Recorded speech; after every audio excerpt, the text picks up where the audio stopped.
2026-এর মাধ্যমিক পরীক্ষার্থীদের জন্য টাকি সরকারি উচ্চ বিদ্যালয়ে প্রাক্তনী সংসদের উদ্যোগে একদিনের উড়ান নির্দেশনা শিবির। টাকি সরকারি উচ্চ বিদ্যালয়ের প্রাক্তনী সংসদের উদ্যোগে 2026 সালের মাধ্যমিক পরীক্ষার্থীদের জন্য পরীক্ষা নির্দেশনা ও শিক্ষা বিষয়ক একদিনের শিবির উড়ান অনুষ্ঠিত হলো। রবিবার সকাল 10টা থেকে বিকেল 5টা পর্যন্ত বিদ্যালয়ের হেরিটেজ কক্ষে এই শিবির চলে।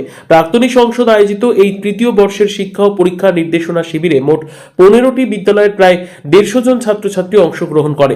পরীক্ষার প্রস্তুতি, সময় ব্যবস্থাপনা, উত্তর লেখার কৌশল, মানসিক প্রস্তুতি সহ একাধিক গুরুত্বপূর্ণ বিষয়ে দিশা দেখানো হয় এই শিবিরে।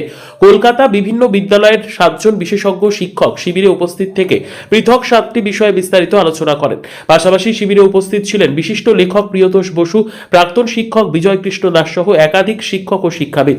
তাদের বক্তব্যে পরীক্ষার ভীতি দূর করা, সঠিক পরিকল্পনায় পড়াশোনা এগিয়ে নিয়ে যাওয়া এবং আত্মবিশ্বাস গড়ে তোলার উপর বিশেষ গুরুত্ব দেওয়া হয়। প্রাক্তনী সংসদের পক্ষ থেকে জানানো হয়, ভবিষ্যতেও এই ধরনের দিশামূলক শিবিরের মাধ্যমে পড়ুয়াদের পাশে থাকার উদ্যোগ অব্যাহত থাকবে।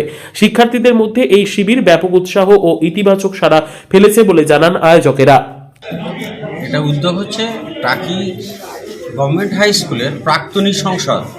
এই প্রাক্তনী সংসদের উদ্যোগে আমরা প্রতি বছর মাধ্যমিক পরীক্ষার্থীদের আরও আপলিমেন্টের জন্য আমরা একটা সারাদিনের তাদের একটা সেশন করি। তাতে মধ্যশিক্ষা পর্ষদের বিভিন্ন যে পেপার সেটার থাকে তাদের মধ্যে থেকে আমরা বেছে 7টা সাবজেক্টের আমরা নিয়ে আসি। এনে তারা এতদ অঞ্চলের সমস্ত হাসনাবাদ থানাভিত্তিক সমস্ত স্কুলের ছেলে মেয়ে যারা 2026 সালে পরীক্ষা দেবে তাদেরকে সারাদিন আমরা এই ক্যাম্পটা করি এবং ওরা বুঝতে পারে পরীক্ষা কিভাবে দিতে হবে। শেষ মুহূর্তে ওরা নিজেরা প্রস্তুত, কিন্তু আমরা চেষ্টা করি যে কিভাবে ওদের লিখতে হবে, কিভাবে খাতা করা যাবে, কিভাবে প্রশ্নগুলোকে আরও সুন্দরভাবে লেখা যায়। এটাই বিভিন্ন বিশেষজ্ঞ পেপার সেটাররাই এই ক্লাসটা করেন। আজকে কতজন অংশগ্রহণ করছে? এখনো পর্যন্ত 97 জন এসছে।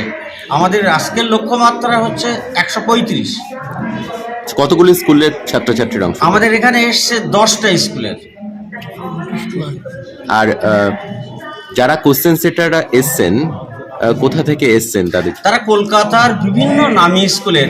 এখন এই আমাদের মধ্যশিক্ষা পর্ষদের বিভিন্ন ব্যাপারে তো এরা জড়িয়ে, ফলে স্কুলগুলোর নাম বলা যাবে না ভাই। ঠিক আছে। হ্যাঁ, আপনার নাম? আমার নাম বিজয় কৃষ্ণ দাস। আমি অবসরপ্রাপ্ত একজন প্রধান শিক্ষক, আর এই প্রাক্তনী সংসদের আমি একজন সদস্য। আমরা মনে করি যে টাকিতে প্রতিভার কোনো অভাব নেই, কিন্তু যেটা আছে সেটা হচ্ছে পরীক্ষা মানে আসলে একটা ট্যাকটিক্যাল গেম। কীভাবে পরীক্ষাকে তারা ফেস করবে, মূলত এই শিবিরটা কীভাবে পরীক্ষাকে তারা মোকাবিলা করবে তার জন্য তাদেরকে টিপস দেওয়ার জন্য। যে সমস্ত স্যারেরা এসেছেন এখানে তারা আসলে পর্ষদের বিভিন্ন কাজকর্মের সঙ্গে জড়িয়ে এবং বিশেষজ্ঞ শিক্ষক হিসেবেই তারা এখানে এসেছে। গত 2 বছরের অভিজ্ঞতা বলছে যে এই শিবির যথেষ্ট সফল হয়েছে এবং আমরা আশা করছি এবছরও টাকির ছাত্রছাত্রীদের জন্য এটা যথেষ্ট উপকার। আপনার নাম? প্রিয়তোষ বসু। ডেজিগনেশন? আমি সহশিক্ষক, যোধপুর পার্ক বয়েজ স্কুল।